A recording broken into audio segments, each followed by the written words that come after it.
Ku tahu aja saya ya tak daulah Wamakalon dakunya Shashia Indo Tak nuno yo jijong liatalah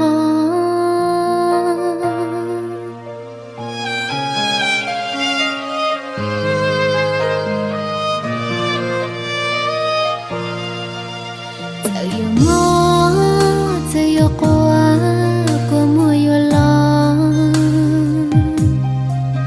coba kan dulunya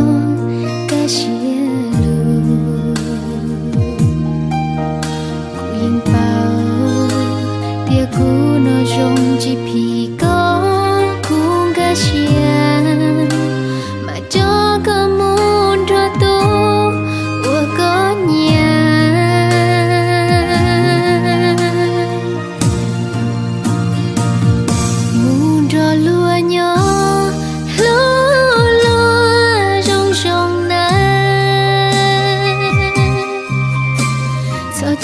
Kalau sia lihat lo tiada luka,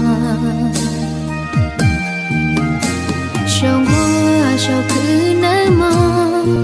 bunda lo nyata delindaku, kau kepau dia cuma ku tiada utau kau.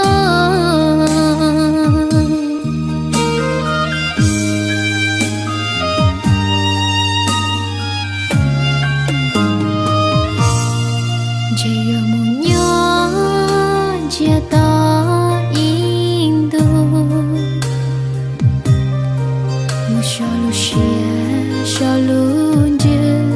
Indo Tanula utake lu Kuya ya tu shi Laku yu ajinya jitia kata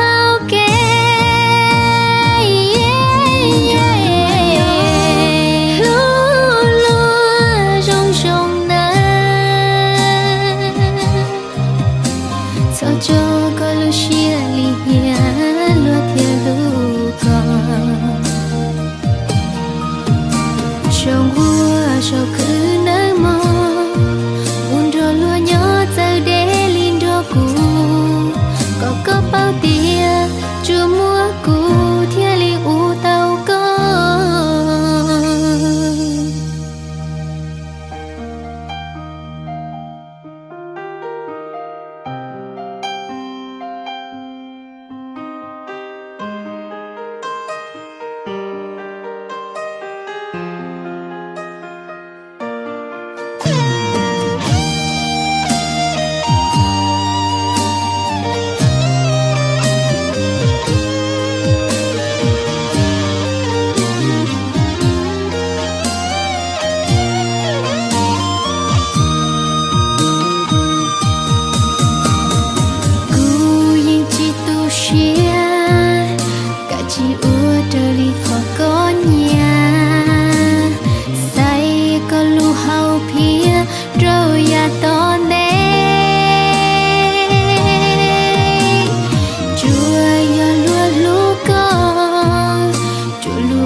Kalau sia lihat lo tiada luka.